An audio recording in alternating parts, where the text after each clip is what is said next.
नमस्कार मित्रों को राम राम, छोटों को स्नेह बंदन, बड़ों को प्रणाम, हम सभी माताओं एवं बहनों को सादर चरण स्पर्श। मित्रों, आज का दिन हमारे लिए बहुत ही विशेष और महत्वपूर्ण है, क्योंकि आज ही के दिन 23 जुलाई 1906 को हमारे वीर क्रांतिकारी शहीद चंद्रशेखर आजाद जी का जन्म हुआ था। तो आज सुबह से ही बहुत मैं चिंतित था, व्यथित था कि जिस आज़ादी की कल्पना हमारे शहीद क्रांतिकारियों ने की थी, क्या उस आज़ाद भारत में हम आज़ादी से रह रहे हैं? तो सवाल मन में उठता है, टीस उठती है कि जिस आज़ाद भारत की संकल्पना हमारे वीर शहीद क्रांतिकारियों ने की थी, उस आज़ाद भारत का स्वरूप आज बिल्कुल विदीर्ण हो चुका है, जीर्ण हो चुका है। लोगों की मानसिकता बिल्कुल संकीर्ण हो चुकी है। कारण क्या है कि हम आज़ाद भारत में तो हैं, लेकिन हम मानसिक गुलामी का अभी तक झेल रहे हैं। कारण है कि हम आज़ादी प्राप्त करने के बाद आज़ादी का मोल समझ नहीं पाए। मित्रों, आज जब अंतरिक्ष से कहीं हमारे शहीदों की आत्माएं हमारे देश के युवाओं को देखती होंगी, तो उन्हें बहुत दुख होता होगा कि जिनके लिए हमने अपने प्राणों का बलिदान दे दिया, आज वो किस तरह से भेड़ बकरियों की तरह जीवन जी रहे हैं। मित्रों, मैं कहना चाहूँगा कि चंद्रशेखर आज़ाद जी के संदर्भ में दो पंक्तियाँ कि सुबह से आंखों में नमी सी है, आज के दौर में चंद्रशेखर आज़ाद की कमी सी है। मित्रों, चंद्रशेखर आज़ाद एक ऐसा वीर था जो गुलाम भारत में भी आज़ादी का महानायक था, अमर पुरोधा था। अंग्रेज जिससे थर थर कांपते थे, अंग्रेजों की रूह कांप जाती थी चंद्रशेखर आज़ाद का नाम सुनकर। गुलाम भारत में भी वो आज़ादी से जीवन जीता था, अंग्रेजों के लिए किलिंग मशीन कहा जाता था, जिसने काकोरी हत्याकांड में अंग्रेजों को नाके चने सबवा दिए, अंग्रेजी सियासत को हिला के रख दिया। ऐसा था चंद्रशेखर आज़ाद। हमेशा चंद्रशेखर आज़ाद जी मुस्कुराते हुए गुनगुनाया करते थे, दुश्मनों की गोलियों का हम सामना करेंगे, दुश्मनों की गोलियों का हम सामना करेंगे, आजाद ही जिए हैं, आजाद ही मरेंगे। मित्रों, ऐसे भावों से चंद्रशेखर आज़ाद जी के भाव हृदय हमेशा भरे रहते थे। लेकिन आज हमारे युवा ठीक से खड़े भी नहीं हो पाते हैं। आज हमारे युवाओं की हालत इतनी बदतर हो गई है कि उन्हें एहसास भी नहीं है कि हमें आज़ादी कैसे मिली है। मित्रों, आज़ादी हमें भीख में नहीं मिली है। आज़ादी के लिए हमारे शहीद क्रांतिकारियों ने इस मिट्टी को अपने लहू से सिंचित किया है, तब जाकर हमें आज़ादी मिली है।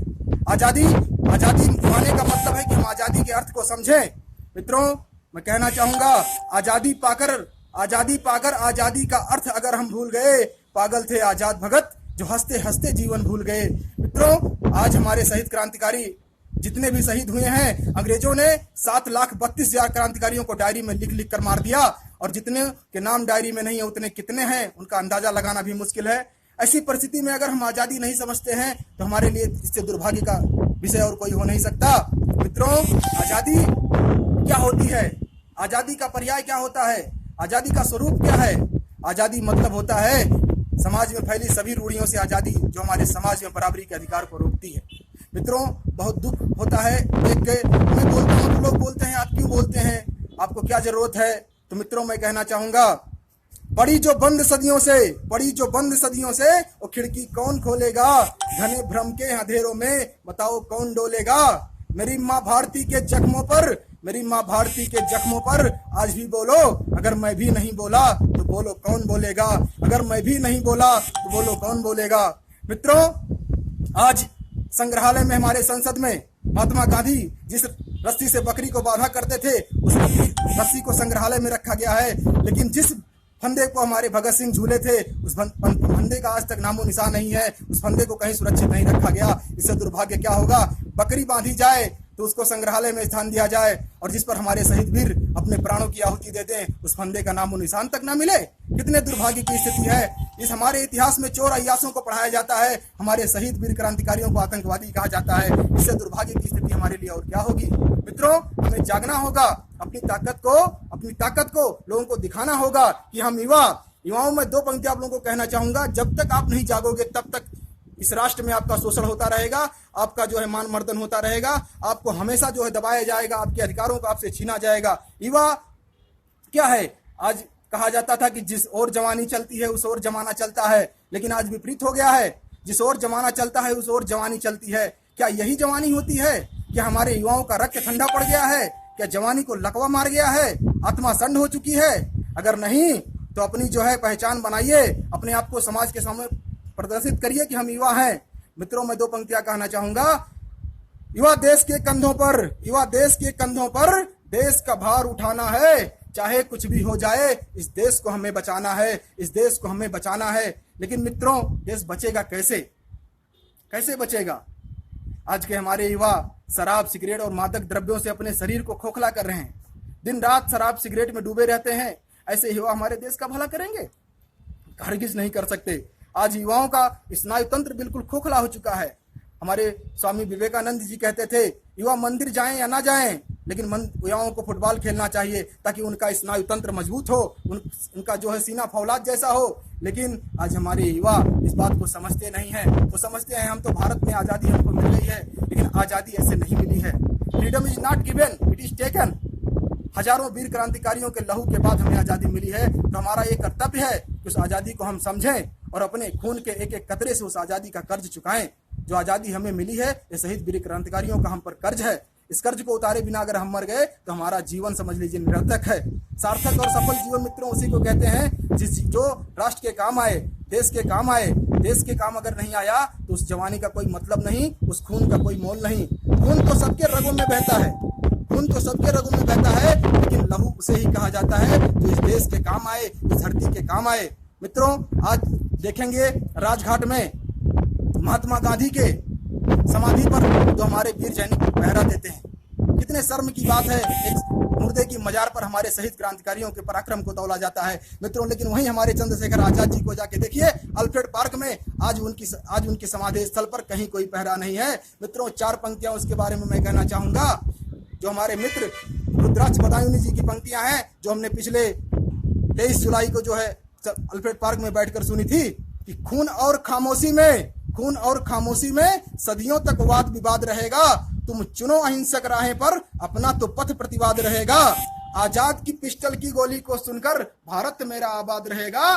गांधी तुम पहरों में सोते हो, गांधी तुम पहरों में सोते हो, आजाद मेरा आजाद रहेगा, आजाद मेरा आजाद रहेगा। मित्रों, ऐसे थे हमारे चंद्रशेखर आजाद, जो जिए भी आजाद और मरे भी आजाद। और आज ऐसे थे नेहरू और गांधी, जो जीते जी कभी एक लाठी नहीं खाए।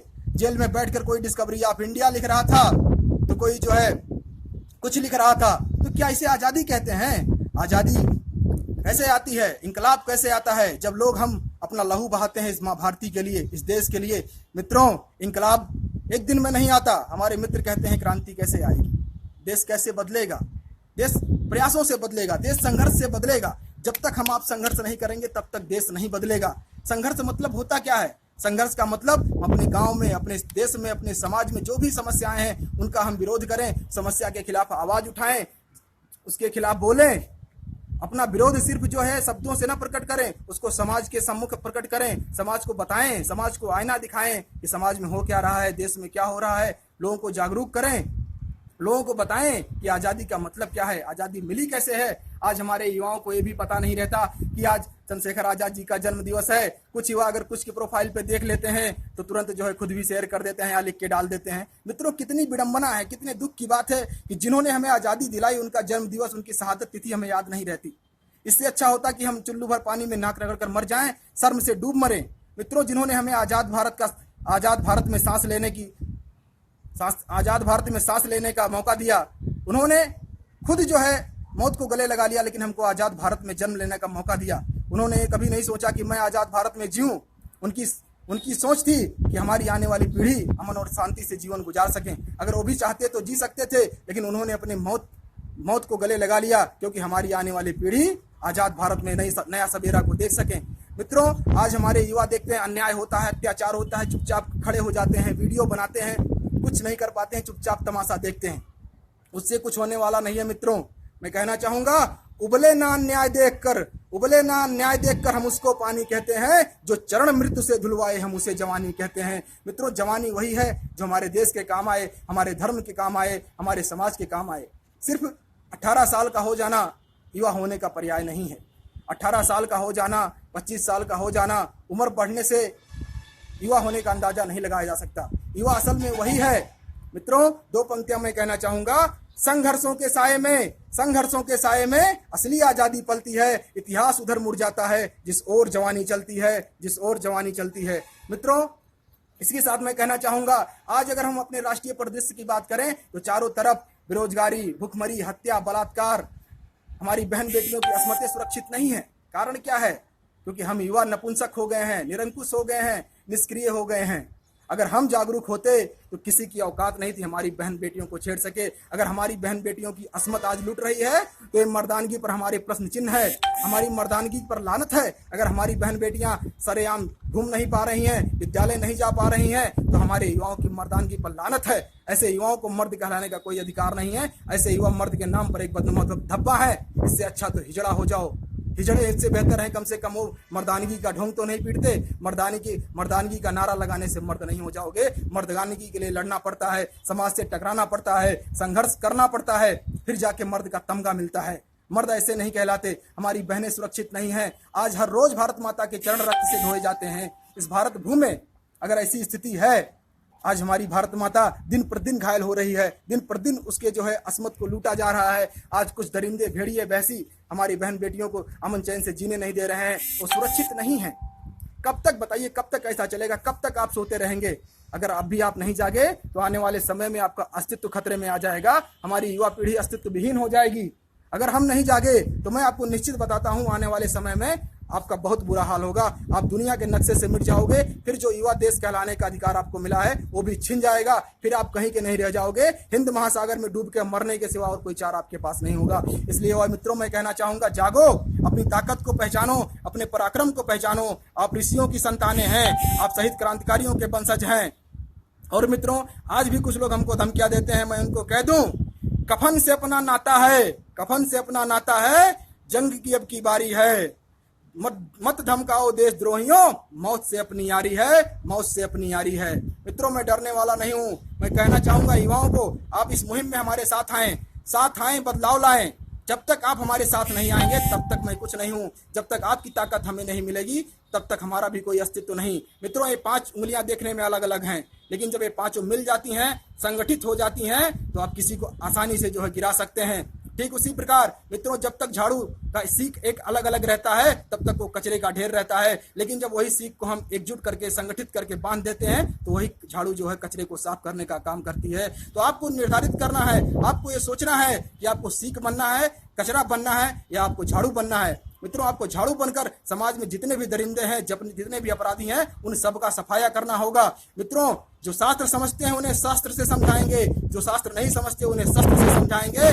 शस्त्रों से परहेज तुम्हें, तो देश देश क्यों जपते हो? राणा प्रताप के वंशज हो, क्यों कुल को कलंकित करते हो? क्या जंग लगी तलवारों में जो इतने दूर दिन सहते हो? राणा प्रताप के वंशज हो, क्यों कुल को कलंकित करते हो? मित्रों, आज हमारा इतना गौरवशाली अतीत होने के बावजूद हमारे चरित्र में इतना घटियापन क्यों है? हमारी सोच में इतना घटियापन क्यों है? मित्रों, एक समय की बात है, लक्ष्मण जी को जब भगवान श्री राम सीता जी की चूड़ामणि दिखा रहे थे तो उन्होंने पूछा, लक्ष्मण इसे पहचानते हो? तो मालूम है लक्ष्मण जी ने क्या कहा था? मालूम है आप लोगों को? नहीं मालूम। लक्ष्मण जी ने कहा, बड़े भ्राता मर्यादा पुरुषोत्तम भगवान श्री राम से, अहम ना जानाम केउरे, अहम ना जानाम केउरे, अहम ना जानाम कुंडलन, अहम ना जानाम केउरे, अहम ना जानाम कुंडले, नुपुरे त्वाभिजानाम नित्यम पादा वंदनात्। मित्रों, इसका मतलब हुआ, लक्ष्मण जी ने कहा, हे प्रभु, मैं सीता जी के चरणों की रोज वंदना करता हूँ, मैं उनके पायल के नुपुर को पहचानता हूँ, मैं उनके चूड़ामणि की तरफ कभी नहीं देखा, उनके कानों के कुंडल की तरफ नहीं देखा। अब बताइए, जब इतने अच्छे संस्कार, हमारे इतने अच्छे नैतिक मूल्य थे, तो फिर हमारे सोच में इतना घटियापन कहाँ से आया? मित्रों, हमारे मनु महाराज जी ने मनु स्मृति में कहा है, यत्र नार्यस्तु पूजन्ते रमन्ते तत्र देवता, यत्र तास्तु ना पूजन्ते सर्वास तत्र फला क्रिया। मतलब, इसका मतलब होता है, जिस देश में नारियों का सम्मान नहीं होता उस देश का अस्तित्व संकट में आ जाता है, उस देश का पतन निश्चित होता है। मित्रों, इसीलिए हमारे जीवन में 5 चीजें हैं, 5 जो है हमारे राष्ट्र को संचालित करती हैं। 5 देवियां हैं, माँ, बहन, बेटी, बहू, पत्नी। माँ, बहन, बेटी, बहू, पत्नी, इन 5 से जो हमारा राष्ट्र संचालित होता है, इनको सम्मान दीजिए, इनको सम्मान से जीने का हक दीजिए। ना ये शान मांगती हैं, ना ये दान मांगती हैं, ये भारत की बेटियां हैं, सम्मान और सम्मान से जीने का अधिकार मांगती हैं। ये इनका अधिकार है। अगर हमारी बेटियां, हमारी बहनें, हमारी माएँ सुरक्षित नहीं हैं तो हमें आजाद भारत में रहने का कोई अधिकार नहीं है। आजादी तभी सार्थक सिद्ध होगी जब हमारा प्रत्येक युवा बेरोजगारी से मुक्त हो, हमारी बहन बेटियां सम्मान से जीवन जिए, हर गरीब को न्याय मिले, हर भूखे को भोजन मिले, तब आजादी का सार्थक स्वरूप हमारे सामने होगा। मित्रों, इसी के साथ मैं कहना चाहूंगा, मित्रों, जितने भी हमारी बहनें हैं वो ताकतवर बने, सशक्त बने, और हमारे जितने भारत के युवा हैं वो देशभक्त बने, तब जाके हमारे देश में क्रांति आएगी, बदलाव आएगी। इंकलाब एक दिन में नहीं आता, इंकलाब एक दिन में नहीं आता मित्रों, लेकिन जब आता है तो जुगनू अंधेरे को खा जाता है और चिंगारी ज्वालामुखी से बात करने लगती है। इस तरह इंकलाब आता है मित्रों। लड़ना पड़ता है, टकराना पड़ता है, आंखों में आंखें डालकर गद्दारों को सबक सिखाना पड़ता है, तब जाके आजादी का सार्थक स्वरूप आपके सम्मुख होगा। मित्रों, आज की जो स्थिति है आप देख ही रहे हैं, कभी हिमाचल प्रदेश में हमारी बहनों की अस्मत लूटी जाती है, कभी दिल्ली में किसी बहन की हत्या हो जाती है। ऐसा परिदृश्य देख करके आपका खून नहीं खौलता? क्या आपका खून है या पानी है? मित्रों, ये जो शरीर में आपके दौड़ रहा है रक्त ये शहीद क्रांतिकारियों के बलिदान के स्वरूप दौड़ रहा है। अगर हमारे शहीद क्रांतिकारी कुर्बानी नहीं दिए होते तो आज आप किसी अंग्रेज के घर में लैट्रिन साफ कर रहे होते या अंग्रेज के घर में झाड़ू लगा रहे होते। तो इस आजादी को समझो, ये आजादी कैसे मिली है, इस आजादी को किसने दिलवाई है, उनका सम्मान करना आपका अधिकार है। कम से कम कुछ नहीं दे सकते तो सम्मान दो, कम से कम याद तो करो कि आजादी किसने दिलाई है, आजादी कैसे मिली है, कितने संघर्ष हुए हैं, कितनों ने अपने प्राणों की बाजी दी है। आज हमको पढ़ाया जाता है चरखे से आजादी आई है, चरखे से आजादी आती है, तो क्यों नहीं सरहद पर चरखे लगा दिए जाते हैं तो फटाके? मित्रों, कितनों ने फांसी झूली थी, कितनों ने गोली खाई थी, क्यों झूठ बोलते हो साहब, चरखे से आजादी आई थी। मित्रों, मैं क्या कहूं, लोग पूछते हैं आपका नाम क्या है, मैं बोलता हूं मनीष आजाद, तो लोग कहते हैं आजाद क्यों लगाया है। मित्रों, मैं कहना चाहूंगा, कोई पूछे मेरे बारे में, कोई पूछे मेरे बारे में तो मेरी ये पहचान लिख देना, उठाना चंद्रशेखर आजाद की पिस्टल और छाती पे हिंदुस्तान लिख देना। कोई पूछे पागल था वो कौन, तो भगत सिंह और क्रांतिकारियों का चेला और इंकलाब का गुलाम लिख देना। और बचा हो जो मेरे जिस्म में लहू जितना, निकालना उसे, फेंकना जमी पर और माँ तुझे सलाम लिख देना, माँ तुझे सलाम लिख देना। यही मेरा परिचय था, है और रहेगा। मित्रों, मैं कहना चाहूंगा, आप बिल्कुल घबराइए मत, आप ही राष्ट्र की ताकत हैं। अगर युवा संगठित हो गया, संगठित युवा समर्थ भारत, एकत्रित युवा प्रगतिशील भारत। मित्रों, जब तक आप एकजुट नहीं होगे, अपनी ताकत को दिखाओगे नहीं, तब तक आपके राष्ट्र का विकास नहीं होगा, तब तक आपके राष्ट्र का कल्याण नहीं होगा। न हिंदू न मुसलमान, हम जाने बस हिंदुस्तान, ऐसे भावों से हमारे हृदय भरे होने चाहिए। मित्रों, जाति धर्म, न जाति न धर्म, जीवन का आधार कर्म, इन सिद्धांतों पर हमें चलना होगा। आज देखा जाता है मंदिर मस्जिद की लड़ाई में कितने लोग मर जाते हैं। क्या मंदिर मस्जिद से भारत का निर्माण होगा? हमसे अच्छे तो वो परिंदे हैं बेचारे, जो कभी मंदिर पे बैठते हैं, कभी मस्जिद पे बैठते हैं। चार पंक्तियां मैं कहना चाहूंगा, क्या क्या बनाने आए थे, क्या क्या बना बैठे, कहीं मंदिर बना बैठे, कहीं मस्जिद बना बैठे। हमसे तो अच्छी जात है उन परिंदों की, कभी मस्जिद पे जा बैठे, कभी मंदिर पे जा बैठे। तो मित्रों, आप परिंदों से सीखिए, जाति धर्म के नाम पे आपस में लड़िए मत। जाति धर्म से कुछ हासिल होने वाला नहीं है। जाति धर्म के ऊपर राष्ट्र को रखिए। राष्ट्र की सेवा ही हमारा प्रथम धर्म है, प्रथम कर्म है, प्रथम कर्तव्य है। इसलिए सभी युवाओं से मेरा निवेदन है, राष्ट्र प्रेम की भावना से ओतप्रोत होकर राष्ट्र निर्माण के इस पवित्र अग्निकुंड में अपनी आहुति दीजिए। राष्ट्र निर्माण में राष्ट्र के नींव का मुख्य पत्थर बनिए, तब जाके हमारे स्वर्णिम भारत का सपना साकार होगा। तब जाके पुनः भारत विश्व गुरु के पद में प्रतिष्ठित होगा। विश्व गुरु के पद पर पुनः जब भारत प्रतिष्ठित होगा, फिर दुनिया के में किसी देश की औकात नहीं जो भारत की तरफ उंगली उठा सके, भारत को आंख उठाकर देख सके। ये ताकत कब आएगी? जब हमारे देश का युवा संगठित हो जाएगा, जब हमारे देश के युवाओं में वंदे मातरम, इंकलाब जिंदाबाद और भारत माता की जय से उनके हृदय हमेशा भरे होंगे। आज मित्रों, कुछ लोग वंदे मातरम बोलने से कतराते हैं, भारत माता की जय बोलने से घबराते हैं, तो मैं उनको कह दूं, वो सारे के सारे गद्दार की श्रेणी में आते हैं। उन गद्दारों से हम नहीं, हमारे जूते बात करेंगे। उन गद्दार अगर हमारा सामना हो गया तो उन गद्दारों को इतना मारूंगा कि उनकी 7 पुश्तें वंदे मातरम और भारत माता की जय बोलते हुए पैदा होंगी। इसलिए मित्रों, मैं फिर कहता हूं, जितने भी गद्दार हैं अभी सुधर जाएं, भारत माता की जय और वंदे मातरम बोलना शुरू कर दें। नहीं, जिस दिन सामना हो गया, इतना घसीट घसीट के मारूंगा कि तुम्हारी 7 पुश्तें भारत माता की जय और वंदे मातरम बोलते हुए पैदा होंगी। गद्दारों, सुधर जाओ, समझ जाओ, ये देश तुम्हारा देश उन्हीं का है जो वंदे मातरम बोलते हैं, भारत माता का जय बोलते हैं। वंदे मातरम कोई शब्द नहीं है, वंदे मातरम इंकलाब का संबोधन है। वंदे मातरम हमारे क्रांतिकारियों की भाषा है। वंदे मातरम हमारी आजादी का परिचायक है। मित्रों, वंदे मातरम और भारत माता की जय की तौहीन करने वालों को हरगिज बख्शा नहीं जाएगा। उन्हें वही दंड मिलेगा जो एक राष्ट्रद्रोही को मिलता है। मित्रों, साथियों, युवाओं, आप जानिए, ये जो गद्दार भारत माता की जय नहीं बोलते हैं, यही असली राष्ट्रद्रोही हैं जो इस देश को अंदर ही अंदर खोखला करते जा रहे हैं। पहले इनको सबक सिखाना होगा, तब जाके हमारे राष्ट्र का कल्याण होगा। मित्रों, मैं कहना चाहूंगा, काफी समय हो गया है, लेकिन क्या है, जब मन के जज्बात कभी कभी मचल जाते हैं तो जुबान तक उनको लाना पड़ता है। मैं भी नहीं चाहता इतना बोलना। मुझे आपको राष्ट्रभक्त बनाने का कोई शौक नहीं है, मुझे भाषण देने की कोई शौक नहीं है, लेकिन मैं अपना कर्तव्य निभा रहा हूं। मैं एक युवा होने के नाते आप लोगों का मार्गदर्शन कर रहा हूं, ताकि हमारी कोई युवा पीढ़ी मार्गांतरित ना हो, भटकाव की स्थिति में ना हो। अपने आप को समझो, अपने पराक्रम को जानो, अपने इतिहास को जानो, अपने शहीदों के बलिदान गाथा को समझो और देश के लिए खड़े हो जाओ। मित्रों, हमारा आह्वान केवल युवा रक्तों के है, हमारी पुकार युवा साथियों के लिए है। कब तक आप सोए रहोगे? अगर सोए रहे तो आपका वजूद मिट जाएगा, आपका अस्तित्व खत्म हो जाएगा। मित्रों, जागो, लड़ो, और तब तक लड़ो जब तक हमारा भारत राष्ट्र विश्व गुरु के पद पर प्रतिष्ठित ना हो जाए। यही हमारी सच्ची श्रद्धांजलि होगी उन वीरों को जिन्होंने आजाद भारत का सपना लिया था। मित्रों, चंद्रशेखर आजाद अमर रहे, चंद्रशेखर आजाद अमर रहे। ऐसे भावों से आपके हृदय भरे होने चाहिए। मित्रों, जानो कम से कम किसकी बदौलत हमें आज़ादी मिली है। जब तक हम ये नहीं समझेंगे तब तक आज़ादी का कोई मतलब नहीं है। आज बहुत दुख की स्थिति है, हमारे युवा जान भी नहीं पाते हैं किसका शहादत दिवस कब होता है, किसकी पुण्यतिथि कब होती है, किसका जन्म दिवस कब होता है, कौन सा दिवस कब होता है। जानिए, अपने इतिहास को समझिए। इतिहास उपेक्षा की नहीं, खंगालने की चीज़ है। मित्रों, बस मैं इसी के साथ अपनी बाड़ी को विराम दूंगा और कहना चाहूँगा, आप सभी लोग संगठित रहिए, सशक्त रहिए, पावरफुली सिक्योर्ड।